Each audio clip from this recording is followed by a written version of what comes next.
gudoomiye ku-xigeenka garabka haweenka xisbiga mucaaradka ee wadani Marwe Kaltuun Maxamuud Xuseen ayaa si weyn cabasho uga muujisay waxqabad la'aan baahsan oo ay sheegtay inay ku habsatay dowladda hoose ee magaalada Hargeysa iyo burburka wadooyinka gudaha magaalada. maanta shirkeygan jirayd wuxuu daaran yahay xaaladda dalka iyo duruufta maanta ka taagan. waxaan doonayaa degmada Maxamed Mooge inaan ka hadlo. Maxamed Mooge maanta waxa weeyaan degmo leekaatay magaalada Hargeysa. hadday leekaatay magaalada Hargeysa waa degmo dadka ku nool populationka ku nool inta Hargeysa ku nool la dhigma. waa degmo aan haysan dugsi sare oo kaliya leh. waa degmo iyadoo tirada inta leega ay ku nool yihiin aan iskuul haysan, caafimaad fiican haysan, waxbarasho haysan hagaagsan, biyo haysan. bulshadaasi aad bay u cabatay muddooyinkii u dambeeyay oo dhan. cabashadooda amba miidiyaha mariyaan amba mas'uuliyiin dawladda ha u sheegaan. intaasba way cabanayeen cid cabashadooda may qaadan manay dhageysan cabashadooda. wasiirka amniga ee dalka amniga wuu og yahay, wuu markii oo saxaafadu ka daawanayeen inta cabanayeen. taliyaha booliisku wuu arkay, maayarku wuu arkay, maayarku xigeenku wuu arkay. intaaba cabashada dadku dhagay jaraq looma oran. dadku may lahayn lacag hana la siiyo, may lahayn dawladdu ha dhacdo, may lahayn tii doorashadii baa nalaga shubtay male. dadku waxay leeyihiin wax qabad baan u baahanay. dawladaha waxa loo doortay dadku salaada subax ku iyada u galaan waxa weeyaan waa wax qabad. maayarintan iyo maayarkan anigu de maayarka maanta ma weerarayo, waayo 4 qof oo golaha deegaankan ka soo jeeda ku jira golaha deegaanka.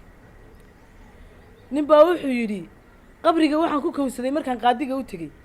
deegaankani wuxuu qabriga ku kawsaday markuu doortay kuwa. geesta kale Marwe Kaltuun Maxamuud Xuseen waxay baaq u dirtay madaxweynaha Jamhuuriyadda Soomaaliland Mudane Muuse Biixi Cabdi oo ay ugu baaqday inuu hoos u eego cabashooyinka bulshada ku nool caasimadda Hargeysa ee ku wajahan dowladda hoose ee Hargeysa. anu waxaan sheegayaa xarig la xidha xal maaha. dawladdii siyaad barre ayaa xarig wax ku qaban kari weyday. waxaan leeyahay maayarka iyo maayar ku xigeenka iyo wasiirka amniga xukuumadda iyo shacabka iska horkeenina. maanta qof dagaal iyo qaxu diyaari ma jiro. qof kastaaba wuxuu doonayaa nabadgelyada Soomaaliland qarqarkeedu haya. laakiin dadku waa maati burburtay, waa maati dhibaataysan, waa maati bilaa iskuula, waa maati bilaa biyaah, waa maati waa silent, waa waxa weeyaan waa suffering silent kuwa cadaan ku dhadaan. waa dad cid u hadasha codkoodu madaxweynaha ma gaarayo. waayo hadduu gaari la waa kuwa laha cashuurta ma bixinayna talaabadii ku xigtayna waa taarariyada loo dalbaday. waxa weeyaan dalka waxaan leeyahay xukuumadda waxa joogtay waa dalqalada dadkani ma aha dad naxaya. haddii dawladda inta ku koobani dawlad baa imka dhisan baa lagu leeyahay Soomaaliland dawlad weeyaan 27 sano jirta. inta ku kooban ee madaxweynaha gaari karta ayuuba resource-ka iyo access-kana leh. ma laha miskiinka shacabka ee dhibaataysan. madaxweynaha waxaan leenahay si kastaba aad ku kortid aad dawladda maanta adiga ka mas'uula madax iyo mijaba Muuse Biixi Cabdi adaa ka mas'uula. waxaan leeyahay dadka bulshada garaas ruudka ee dhulka ee dhibaataysan afmiishaar iyo qof dantiisa uu wata bulshadu maaha 10% 5% dalka waxa jooga waa danahoodu bay ka hadlaan.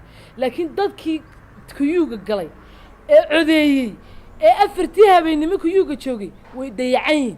anu waxaan garanayaa dawladdii siyaad barre ciyaal baa wallahi 22 May qoladii la oran jiray commandosta ilaa hadda ma marigayga kama bixin. maska ma cuntaan kuwii la oran jiray markay dariiqa marayaan haar taag ma qaadi jiraan oo ilmo yara.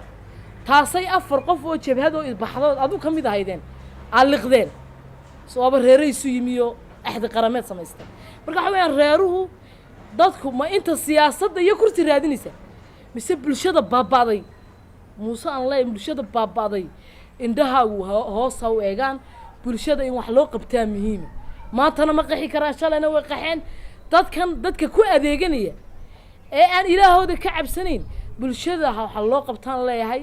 anigu siyaasi maanta ma taageersanin, mana lihi siyaasad iyo kursi, laakiin waxaan taageersanahay horumarka iyo wax qabadka dalka in madaxweynuhu resource-ka dalka loo sinaado oo ka bari jooga iyo ka galbeed joogaba ay isku tacliin helaan, isku biyo helaan, isku wax helaan, resource-ka la qaybsado. haddii la qaybsan waayo miya dee waxa ka dhacaya uun adna xiiquun baad ku jiri iyaguna xadhiguun bay ku jiri maaha markii ugu horreysay ee cabasho laga muujiyo waxqabad la-aanta dowladda hoose ee magaalada Hargeysa iyadoo ay soo badanayeen dadweynaha ka cabanaya dowladda hoose. Maxamed Cabdi Qalinle, telefishinka caalamiga Bulsho, Hargeysa.